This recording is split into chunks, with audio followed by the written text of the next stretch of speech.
Assalamualaikum warahmatullahi wabarakatuh. Innal hamdalillah, tsumma shalatu wassalamu ala Rasulillah Muhammad ibn Abdillah wa ala alihi wa sahbihi wa mawalah. La haula wa la quwata illa billah. Untuk memulai pertemuan kita, alangkah lebih baiknya kita awali dengan membaca basmalah dan niat. Bismillahirrahmanirrahim. Nawaitu ta'alluma wa ta'lima wal ibadata wal istifadata wal hatha ala tamassuki bi kitabillahi wa sunnati rasulihi wat dalalata ala al huda wal khair. Amin ya rabbal alamin. Dalam pembelajaran kali ini kita akan membahas surah At-Takatsur yang masuk kepada ayat yang pertama. A'udzubillahi minasyaitonirrajim. Bismillahirrahmanirrahim. Alhaakumut takatsur. Adapun hukum tajwidnya yang pertama ini ada mad badal. Fathah berdiri ini dihukumi mad badal atau mad pengganti. Alhaakumut.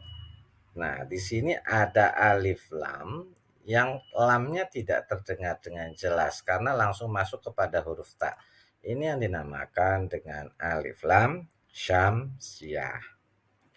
Ada fathah, ada kaf berharokat fathah di depannya alif mati. Ini yang dinamakan mad tabi'i at-takatsuru. Nah, khusus untuk ini ada ro tafkhim. Ro tafkhimnya ini baik ini waqaf mamnu'nya difungsikan ataupun tidak, ya karena ini di akhir ayat, maka ini tetap dihukumi dengan ro tafkhim. Kenapa? Karena kalau dimatikan alhaakumut takatsur. Nah, huruf sebelumnya berharokat dhammah. Kalau huruf sebelumnya berharokat dhammah atau fathah, tetap di sininya dibaca ro tafkhim. Kalau sebelumnya berharokat kasroh lalu dimatikan, ini yang dinamakan ro tarqiq. Jadi itu ya cabangnya atau penjelasan lebih dalamnya tentang ro tafkhim itu sendiri. Adapun pembacanya alhaakumut takatsuru. Tetap ya, ro-nya dibaca tafkhim. Kalaupun dimatikan karena ini di akhir ayat alhaakumut takatsur. Itu seperti itu. Adapun artinya bermegah-megahan telah melalaikan kamu. Maksudnya bermegah-megahan adalah manusia itu disibukkan oleh cinta dunia. Terus juga manusia disibukkan dengan kesenangan terhadap perhiasan. Kita nggak habis untuk melihat contoh yang ada di muka bumi ini, bagaimana manusia disibukkan dengan dunianya sehingga lupa ya kepada Allah, atau kesenangannya dengan perhiasan. Contoh kasus ketika ada musim batu cincin saja dulu ya, mungkin kalian mengingatnya, itu orang disibukkan karena bagaimanapun batu cincin pun itu sebuah perhiasan. Atau mungkin ibu-ibu yang suka dengan emas yang sampai direnceng segitu banyak, kalung emasnya segede pelek ban mungkin ya. Itu memang kegemaran manusia. Jadi sudah Allah ciptakan manusia itu suka dengan dunia. Allah memang menciptakan manusia suka dengan perhiasan. Itu memang sudah diciptakan seperti itu. Tetapi dunia dan perhiasan yang ada itu sebetulnya adalah tipuan. Karena apa? Di sini tujuan utamanya manusia diciptakan adalah untuk menghambakan dirinya kepada Allah Subhanahu wa Ta'ala. Nah, karena disibukkan oleh dunia, disibukkan dengan ngumpulin perhiasan, akhirnya manusia tersebut lupa sama apa? Untuk mencari pahala akhirat dan memburu akhirat tersebut. Sehingga banyak orang yang karena sibuk dengan hartanya lupa ibadah. Ada orang yang sibuk dengan perhiasannya lupa untuk bersedekah. Ini menandakan dia terlalaikan. Karena di sini bermegah-megahan telah melalaikan. Al-Hasan Al-Basri mengatakan sehubungan dengan makna firman Allah, bermegah-megahan telah melalaikan kalian. Maksudnya harta dan anak-anak. Maksudnya harta dan anak-anak, orang tua akan disibukkan dengan bagaimana anaknya supaya begini begitu. Padahal kewajiban orang tua mengingatkan anak-anaknya untuk menghambakan dirinya kepada Allah. Untuk berbuat, bertindak, dan berkata semata-mata karena Allah. Karena tujuan kita ada di muka bumi ini adalah selain menjadi pemimpin di muka bumi untuk mengelola bumi dengan baik, tetapi juga kita diminta untuk menghambakan diri kepada Allah, bukan menghambakan diri kepada dunia. Rasulullah bersabda, anak Adam, maksudnya manusia, kita semua, itu mengatakan hartaku, hartaku. Yang paling banyak disebut oleh manusia itu harta. Padahal menurut sabda Rasulullah, tiada bagimu dari hartamu selain dari apa yang kau makan. Jadi kata Rasulullah, harta kita itu ya yang kita makan. Nah, ketika sudah dimakan, lalu engkau lenyapkan. Bagaimana nasi dengan menu yang beraneka ragam, ataupun nasi dengan menu ala kadarnya, atau bahkan hanya nasi saja, ketika dimakan, wujudnya saja berbeda. Tapi begitu sudah masuk mulut, rasanya sudah mulai hilang sudah makanan tersebut. Bahkan ketika sudah tersisa ampasnya, terbuang dan sudah dilupakan.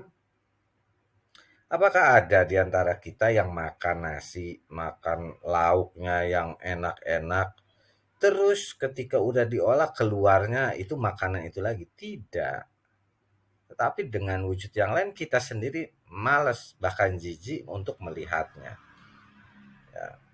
Kemudian atau yang kau pakai seperti sekarang Bapak pakai baju. Maka baju yang kita pakai pun nanti akan lapuk. Bolong-bolong, sobek-sobek, hingga akhirnya terkadang langsung dibuang, ya, atau bahkan mengecil, udah nggak bisa kepake lagi, atau engkau sedekahkan. Nah, di sini lalu engkau lanjutkan. Maksudnya apa? Kalau harta kita digunakan untuk bersedekah, maka itu akan terus berkembang.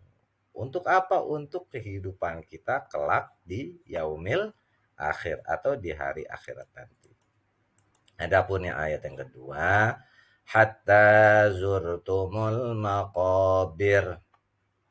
Hatta ada fathah tegak berdiri, ini yang dinamakan mad badal. Sama seperti tadi, ketika ada ro mati di depannya ada huruf berharokat dhamma, ini yang disebut ro tafkhim. Zurtumul maqabir. Nah, ini alif lamnya terdengar dengan jelas karena bertemu dengan huruf mim. Ini yang dinamakan dengan alif lam qamariyah. Ada huruf qaf berharokat fathah di depannya alif, ini namanya mad tabi'i. Nah, di sini ini ada dua hukum berkaitan dengan ro tafkhim. Yang pertama, ketika hatta zurtumul maqabir. Kita baca wakaf karena di sini ada al-waqful ula ya, berhenti lebih diutamakan. Kalau kita bacanya wakaf hatta zurtumul maqabir, itu terjadinya ro tarkik karena huruf sebelumnya berharokat kasroh. Tetapi kalau misalnya kita baca wasol, ini menjadi ro tafkhim. Dari cara membacanya saja ini bisa berubah hukumnya. Makanya dalam membaca Al-Quran harus hati-hati. Jangan sampai sebagaimana sabda dari Rasulullah, banyak yang membaca Al-Quran, tetapi Al-Qurannya sendiri melaknati. Maksudnya apa? Bacanya ngasal, tidak didasari dengan hukum, dan tidak mau belajar lagi. Karenanya kalian bersyukur.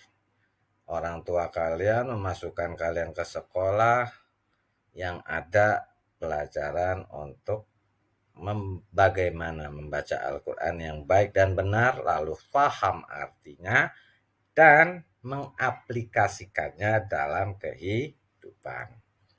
Adapun untuk tulisannya hatta zurtumul maqabir. Tetapi kalau dibaca wasal hatta zurtumul maqabiro.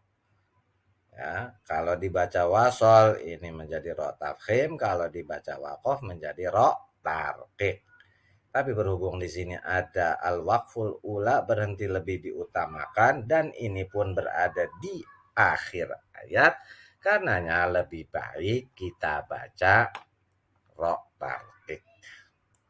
Adapun artinya, sampai kamu masuk ke dalam kubur. Jadi bermegah-megahan tadi bikin kita lalai. Suka dengan dunia, suka dengan perhiasan, bikin kita lalai. Tahu-tahu kitanya sudah masuk ke dalam kubur. Pendapat yang sahih menyebutkan bahwa yang dimaksud dengan firman Allah, sampai kamu masuk ke dalam kubur, yakni hingga kalian dikubur dan menjadi penghuninya, sebagaimana yang telah disebutkan di dalam hadis sahih. Rasulullah pernah mendatangi seorang lelaki Badui dalam rangka menjenguknya karena lelaki Badui itu sedang sakit. Lalu beliau bersabda, tidak mengapa, insya Allah disucikan.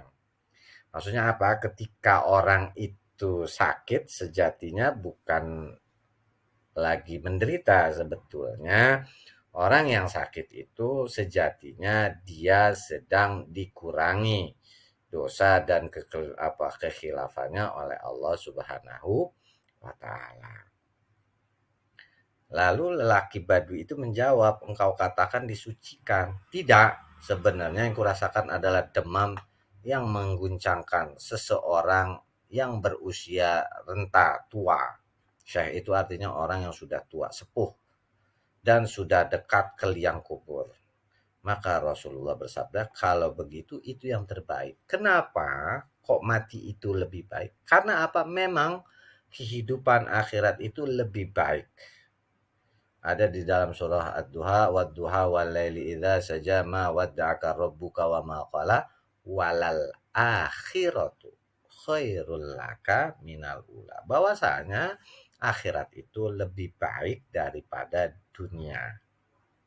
Jadi sebetulnya kita di sini ini hanya sementara, kita harus siap-siap bahwasanya ketika kita nanti berpulang, mana bekal yang sudah kita persiapkan. Mungkin itu saja yang Bapak sampaikan di pertemuan kali ini.